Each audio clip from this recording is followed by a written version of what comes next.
Ladies and gentlemen, please take your seats. The show is about to begin. Before it does, 2 public announcements. Firstly, out of consideration for your fellow patrons, please turn off your cell phones. And secondly, if you're one of those, I love Pink Floyd, but I can't stand Roger's politics, people, I'm not too well to fuck off.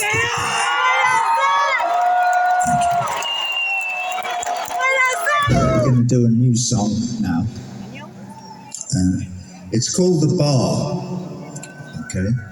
And it's about a bar. There is actually a bar on stage here. I don't know if you can see it.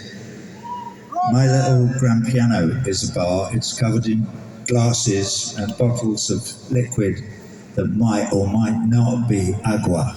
Okay. On va voir later. I'm afraid my Spanish is very sketchy. Yo no hablo español. If the truth is told. Okay. So this is a very long song. We're just doing a little short piece of it. The bit we're doing now, we've only done once before.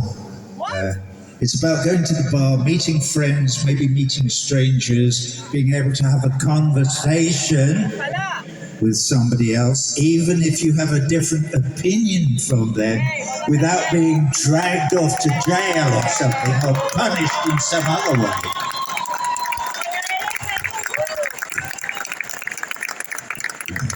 So bars are a good thing, really.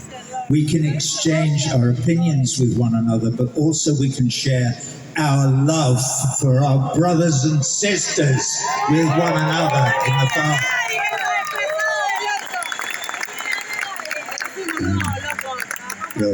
I'll sit down and do it in a minute.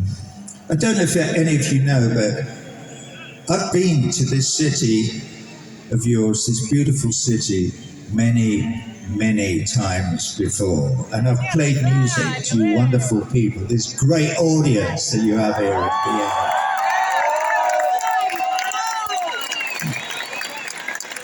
But in spite of all that history of music and love and warm evenings and blah blah blah, for some reason or another, the people who own a lot of the hotels in this town won't let me stay in them. Go figure. Actually, I know why they won't, and I'm going to share it with you now. And then I'm going to sit down and sing the song, and then we're just going to sing the songs. But I do have to say this. The reason that they won't let me stay in the hotels in Buenos Aires is because I believe in human rights.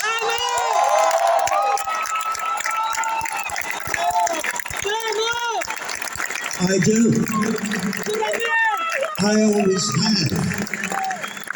I was taught about human rights by my mother when I was about that big, and I've never forgotten. So, human rights is the underlying issue here.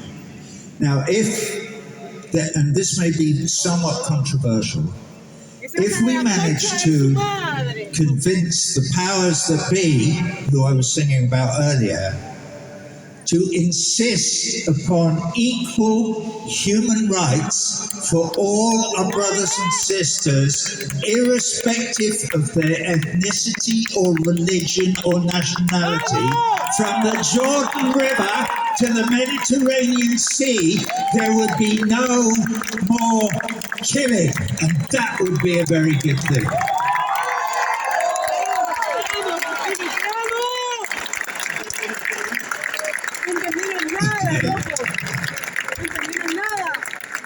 So, where I live in America, they have lots of factories making weapons, making bombs and stuff to drop on people in places like that. And this, part of this bit of this song is about a firm called Raytheon, which is in Arizona in the United States. I'm going to have a sip of water and I'm going to calm down. and we can get back to love and music and Buenos Aires. No, decí todo lo que tenés que decir. No te calmes nunca, Roger. Decilo todo. Yeah.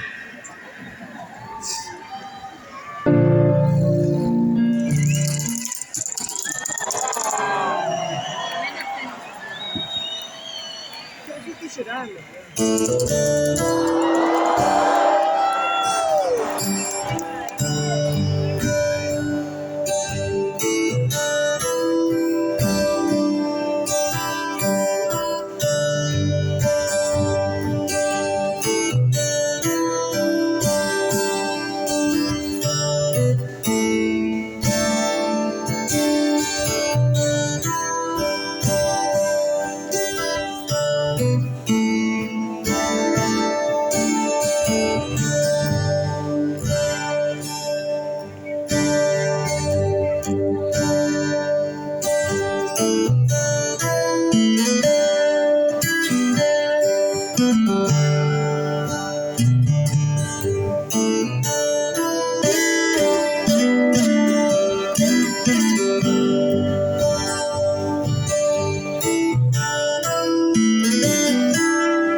Me falta experiencia con el gobierno. Se les escapó el cerdo.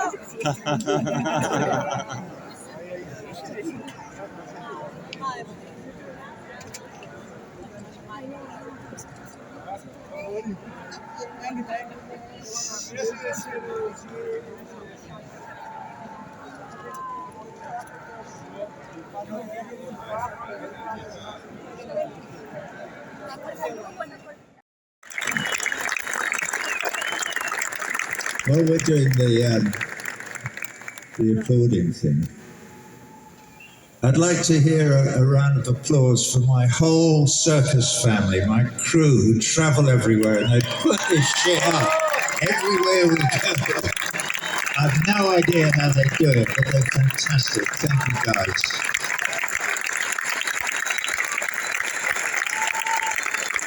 And that's, yeah, well, thank you. And that's not to mention the local people who built the scaffolding before we got here, and all the local people who've been working here in River Plate tonight, helping us put this show on. So thank you, all you guys as well.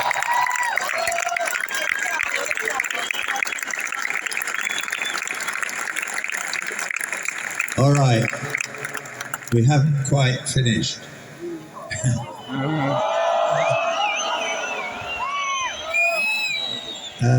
We're going to do a couple more tunes. And the first song that we're going to do is from the last album that I made with Pink Floyd, which was in 1982, if you can believe it. It was called The Final Cut, that record. And it was somewhat political, as I recall. In fact, it had an enormous amount to do with the Malvinas, as I recall, as well.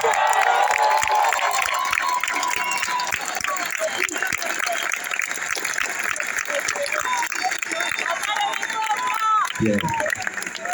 A conflict described at the time as being like two bald men fighting over a comb. I know it was more serious than that, but anyway. I made a lot of friends after that because the mothers of some of the dead Argentine soldiers who died over there in the Malvinas, a lot of them were buried. 125 of those boys were buried on East Falkland.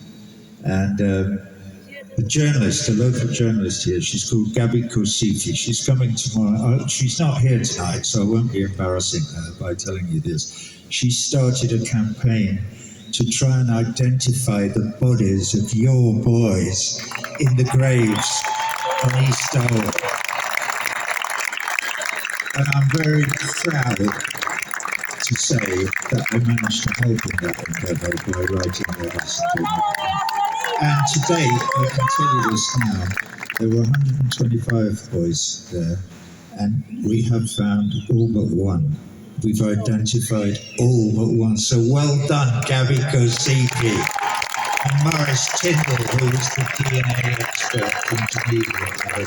Anyway, that's a sidetrack. So we're going to do a song off the Final Cut, and it's called, what's it called? Two Suns in the Sunset. I often make a long speech about this because it's about nuclear war, which is something that we need to persuade our leaders. If any of us could find a leader with half a brain, persuade them that we, the people, do not want nuclear weapons on this, our planet. Get rid of them. You're going to hear a noise in a minute, which is the doomsday clock ticking. The doomsday clock was invented by a committee of atomic scientists in 1947, and it was to warn us that the clock is ticking and the second hand is getting ever closer to midnight. If it ever gets there, that's the start of the Third World War. So it's sayonara. Hang on, here we go. All right, I have to mention 3 people before we sing this song. The first person is Bob Dylan.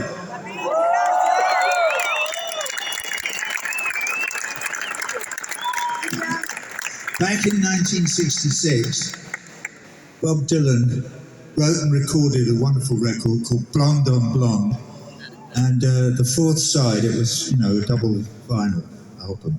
4th side was a beautiful ballad, whole side of the record called Sad-Eyed Lady of the Lowlands. You may or may not know it. Anyway, I stole some lyrics of it when I was writing this song because they popped into my head and I thought, well, fuck it, why not? Bob won't mind. So I don't know if he knows I did or not. I stole Sad-Eyed Lady, those 3 words, and another 3 words which are big brass bed. So wherever you are, Bob, gracias, mi amigo. If you run into him anywhere, any of you, please say, oi, are you Bob Dylan? And if he says yes, say, Roger says thank you. Right, so that's Bob. The sad-eyed lady in question in the song is my wife. She's here tonight, okay? And her name's Camila. And she is the rock behind whom I lean. She's a huge support to me. She's not always sad-eyed, but she does have a big heart and a huge amount of empathy for others in that big heart.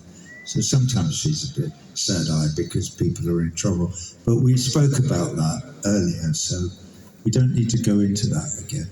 So that's Bob and Camila, and the other name is John.